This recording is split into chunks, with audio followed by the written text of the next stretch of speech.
Welcome to your Aligned as Fuck Life podcast, hosted by your girl, Shalvika. I am a life transformation coach, a wife, a cat mom, pure generator, Enneagram 3, Pisces sign, and helping you build an aligned as fuck life is my jam. Out in this world, we believe that there are no set rules for building a life, career, and business. That we are all unique and we should be able to embrace our uniqueness in everything we do while shedding all the rules or bullshit rules one at a time. We will talk all things mindset, manifestation, healing, energetics, rituals, success, and so much more. I believe that I can have it all and you can too. Ready for an episode that will take you one step closer to your aligned as fuck life? Let's get started. Hello and welcome to another episode of your Aligned as Fuck Life with Shalvika. I'm Shalvika and I'm so glad that you are here with me. In the last video or last episode, if you're listening to this on the podcast, I talked to you about why your self-worth is not conditional.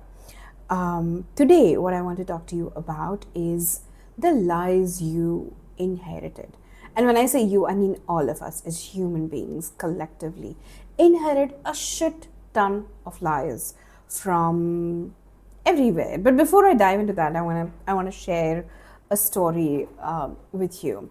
So this is probably 1 year into being married. For those of you who don't know, I've been married to my best friend for 9 years now, more than 9 years now. So anyway, this was about a year into my marriage, and this was when I actually had a full-time corporate job, right? So I used to work, I used to be out of the house from 8 a.m. to, 7 p.m. And he used to be out of the house for the same amount of time.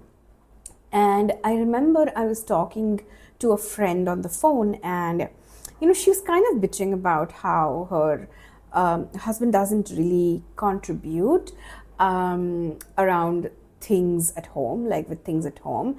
And my immediate reaction to that was, you know what, I'm really lucky. I'm very lucky that my partner actually helps out at home, that he actually does things around at home. And I'm someone who's always considered myself to be not patriarchal, okay? Like, I don't think I'm patriarchal at all. But that evening, when I was having dinner, I actually turned to my husband and I asked him, while talking to your friends, do you ever say that, oh my God, I'm so lucky because Shalvika does things around the house? And he looked confused, first of all, of course, like, this was a very random question, but his answer was no. He's like, no, I don't really do that.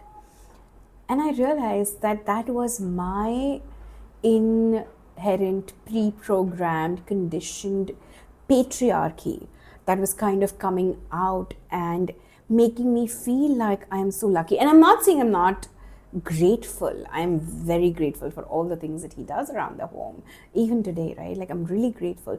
But that need of, oh my God, like, this is something that he is doing for me, right? That sense of, how I am being supported and how I need to feel indebted was something that was very new for me. It was a direct mirror holding up in front of me, showing me that I am also very patriarchal, because I feel like just because he's a man, I'm lucky that he does things around at home. And again, if you didn't grow up in Indian households or South Asian households, this may not really resonate with you, or it may resonate with you. I'm not very sure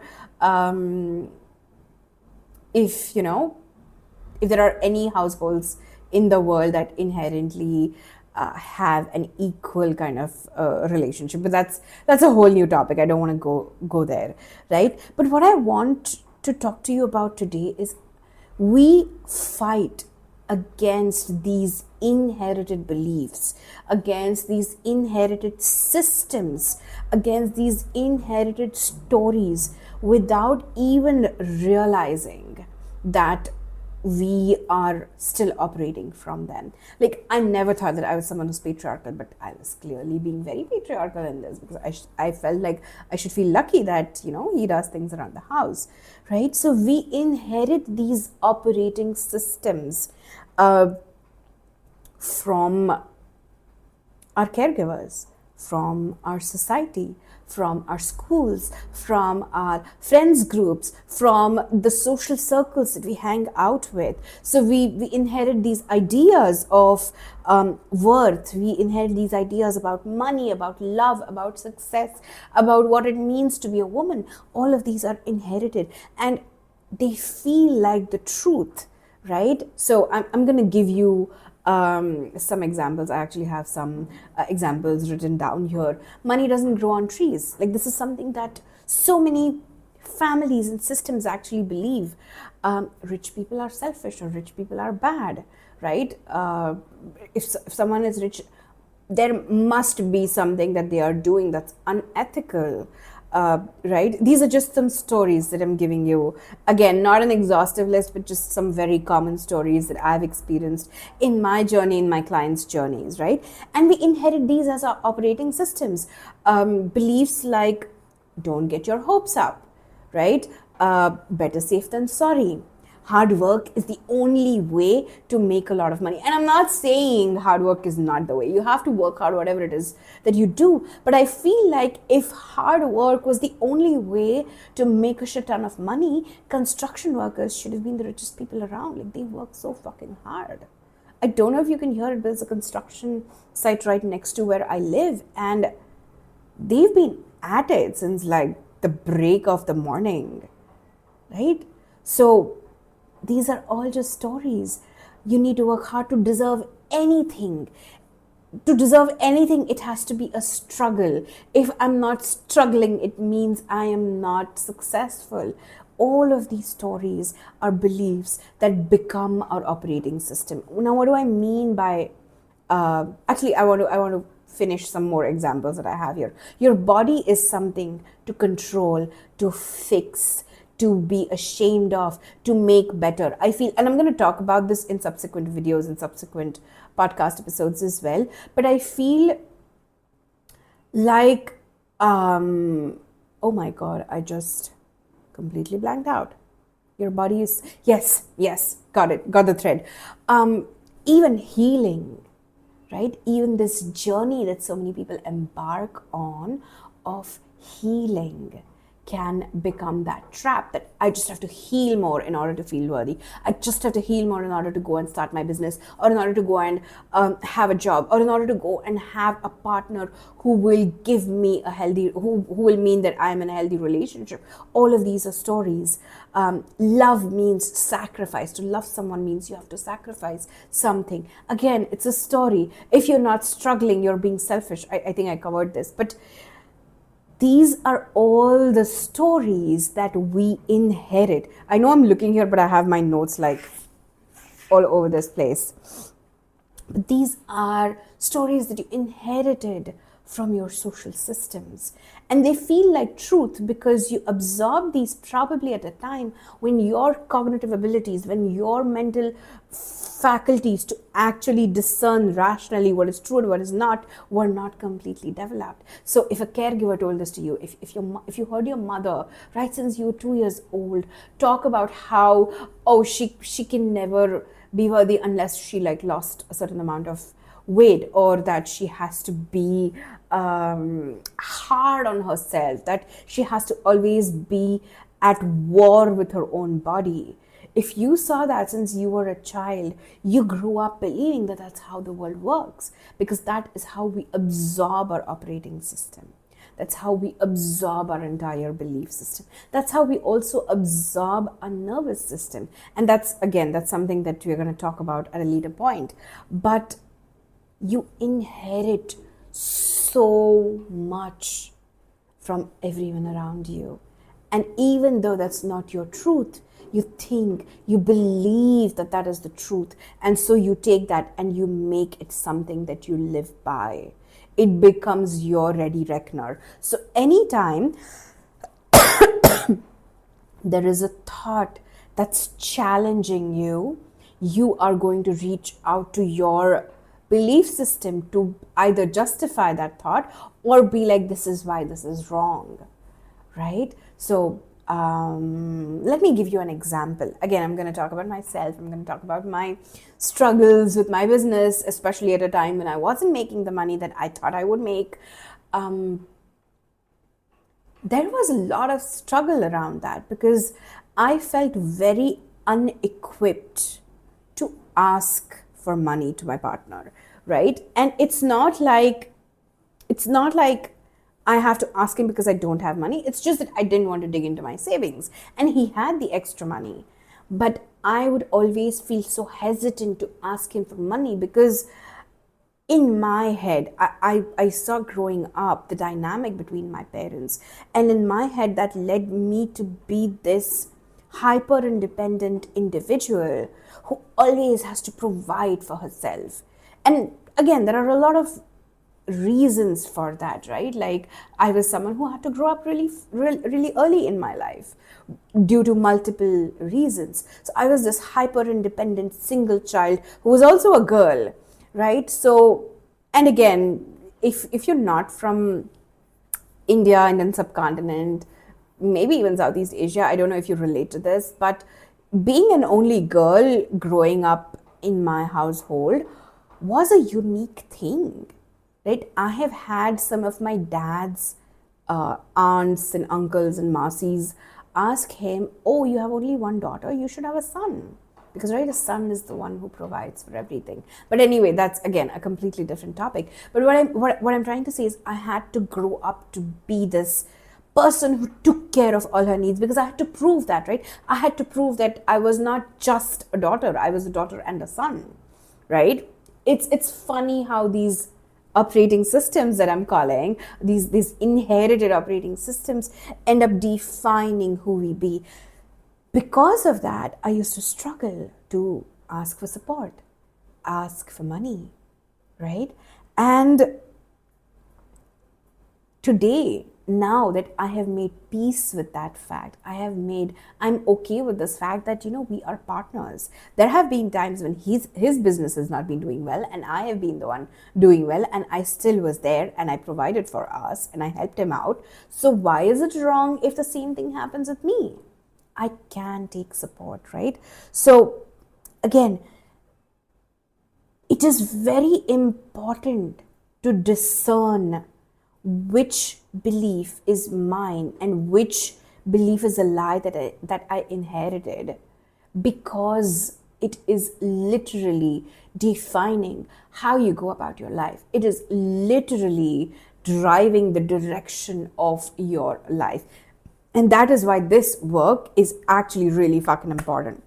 Okay, before I go further, I want to interrupt and I want to talk to you about the Worthy as Fuck experience. This is a 1 month long experience. It's starting on 23rd of February, where for 4 weeks, we are going to dive really fucking deep into different aspects of self-worth. By the end of this journey, you are going to walk away with feeling like you don't need external permission to go after what you really want. You're going to walk away with being someone who's able to set their boundaries because you are worth it. You are going to be able to keep the promises that you make to yourself because you are the most important person in your life, because you respect yourself more. You are actually seeing through, you are setting boundaries, you're saying no, you're doing all of those things, and you are inherently connected with your desires. You are inherently connected with your inner sense of self-worth. That is what you're going to get after these 4 weeks of the Worthy as Fuck experience. The link is in the show notes. The link is in the description if you're watching this on YouTube. I am also running a 7-day free self-worth glow up challenge that's going to start on Valentine's Day, 14th of February, 2026. So again, the link is in the show notes. The link is in the description. Please join us because this is going to be a ride that you do not want to miss. It's going to be so fucking juicy. I'm spending every day curating the content that's going to go out in the free challenge as well as in the Worthy as Fuck experience, and I can tell you it's going to be chef's kiss good. Anyway, coming back to the lies that you inherited. Now I want to talk to you about what you can do. How can you start taking charge? Now, these lies that you have inherited have already been programmed. They have been in operation for decades by this point in your life. So, is it going to be easy? Is it going to be overnight? Definitely not. So, if you're someone who's looking for a quick fix, I'm sorry, this is not going to be it. With all the love that I have for you, with all the faith that I have in you being able to manifest everything that you want, I want to tell you that this is not going to be easy, but it's going to be completely worth it. Okay, so the first thing that we want to do is spot what is not yours. Okay, now how do I do that, right? That's a very common question that I get. How do I spot what is not mine?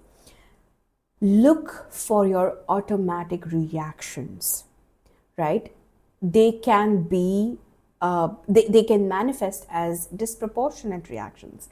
Like maybe something really small happened, but you reacted in a very, very massive way, right?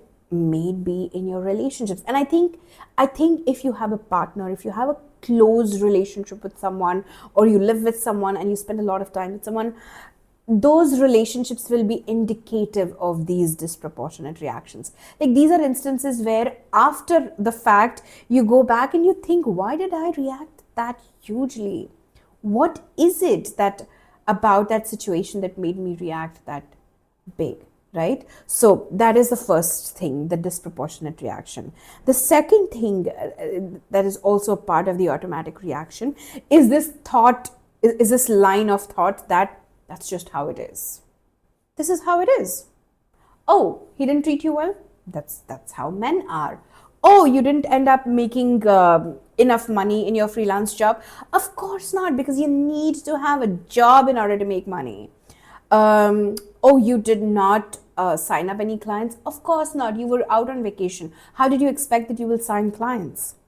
Right? All of these, this way of thinking that this is just how it is, are also signs of the automatic reaction. These are clear-cut ways in which you can spot what is not yours. I wanted to give an example of this, and it was in my brain. That is just how it is. Oh, yes. The example is back. So I grew up in a Maharashtrian household. Again, for those of you who are not familiar with India, India has multiple states, and on the western side, the state which has Mumbai is Maharashtra, and everyone who's from this region is known as a Maharashtrian or a Marathi person, right? Marathi is also my mother tongue, the language that I was raised speaking.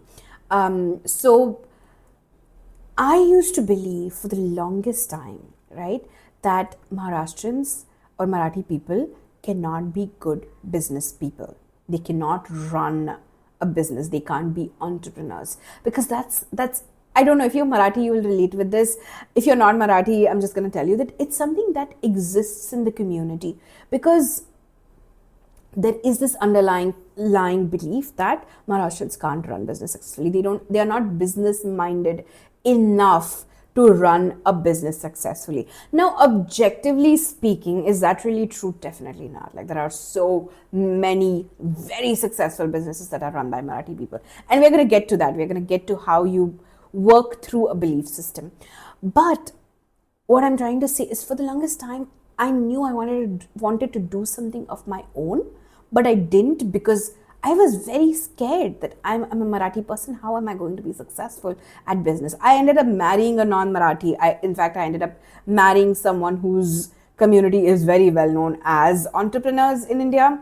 So that gave me a very different perspective. And that is when I was able to go ahead and take the step, right? But inherently, if I had continued to be in the same environment that I was, I don't know if I would have ended up starting this business, because I had for the longest time this belief that Marathi people can't run the business. So This is an example of that's just how it is. This is how it is. This is the community. We are just not business minded, and that's who we are. And hence, we are not going to be able to run a successful business, right?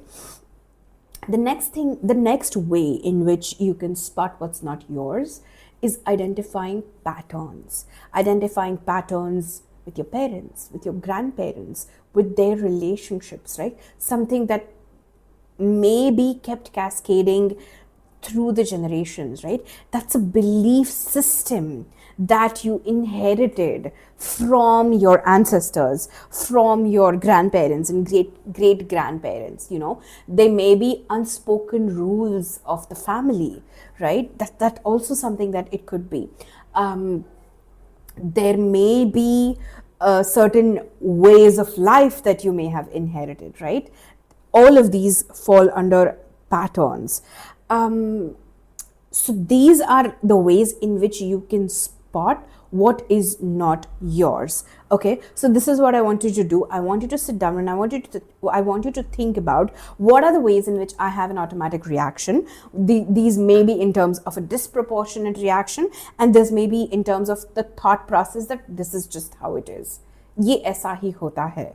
Right? And the next thing could be patterns. What are the patterns that I see amongst my parents, amongst my grandparents, amongst my great grandparents? What are the predominant unspoken rules of the family that I was raised in? And these are most likely your inherited lies. Now, what the fuck do you do with that? For this, if you worked with me, you know that we use this technique. But for this, we're going to use what is known as Byron Katie's The Work. Okay, Byron Katie is this beautiful human being who gave the world the gift of the work. And the work is essentially 4 questions, okay? The first question is, so essentially you take a belief that you want to reframe, right? Take a belief that has been a limiting belief, that has been the lies you inherited, anything that's affecting your self-worth today, right? Take that, write it down on a piece of paper, write it down at the top of the piece of paper, right? And then the first question you ask yourself is it true, right? Is this statement true, right? Like money does not grow on trees. Is this statement true?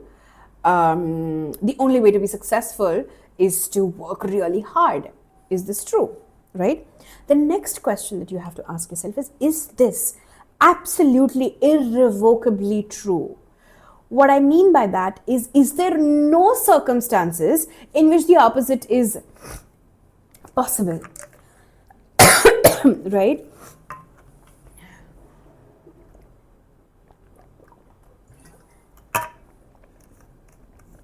I don't know, there's something in my throat.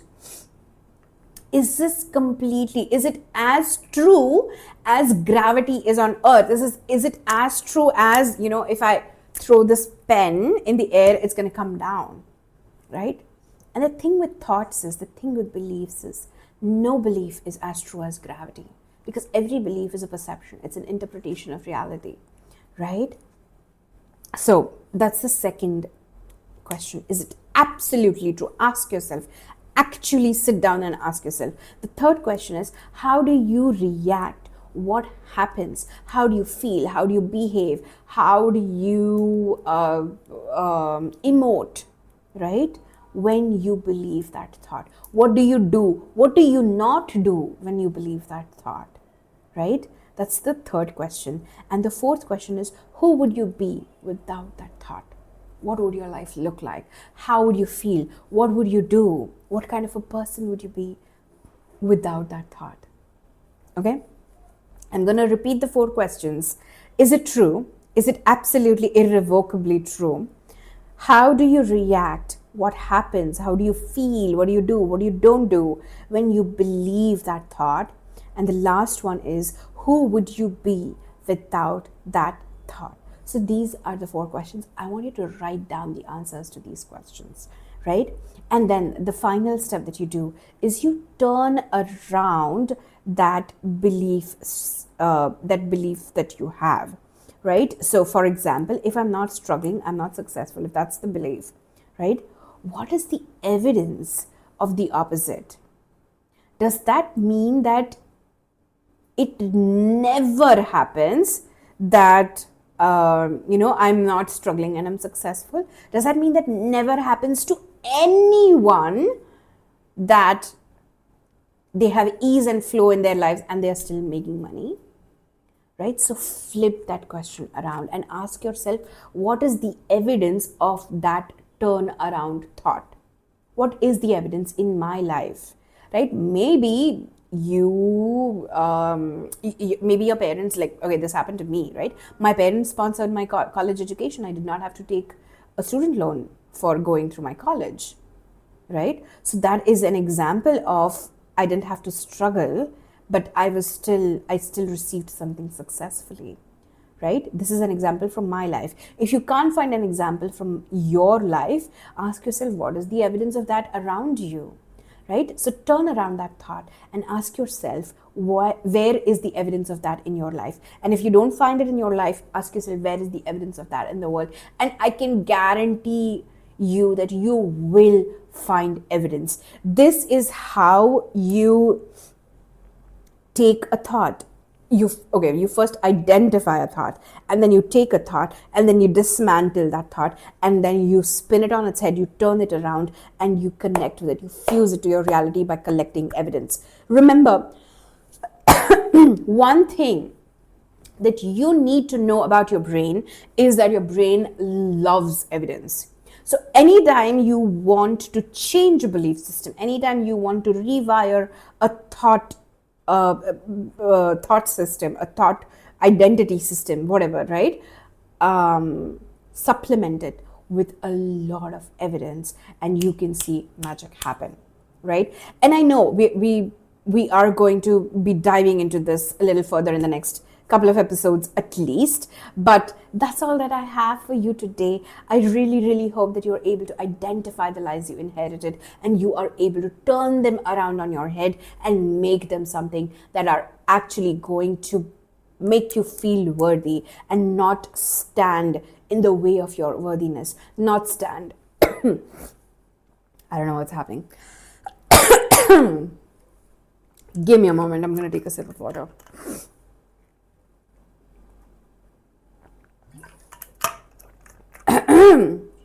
Not stand in the way of your success, not stand in the way of what you want and what you deserve, right? So once again, here is me extending an invitation to you to the 4-week-long Worthy as Fuck experience. This is going to be one of the most transformational experiences that you undergo. What we did today is a teeny tiny snippet of the process that we are going to learn, because what we're going to learn is actual actionable steps. You're going to walk away with workbooks, you're going to walk away with journal prompts. Anytime in the future you end up struggling with a belief system, you can come back to this curriculum and you can turn it around, spin it around on its head. And here is me again inviting you for this free 7-day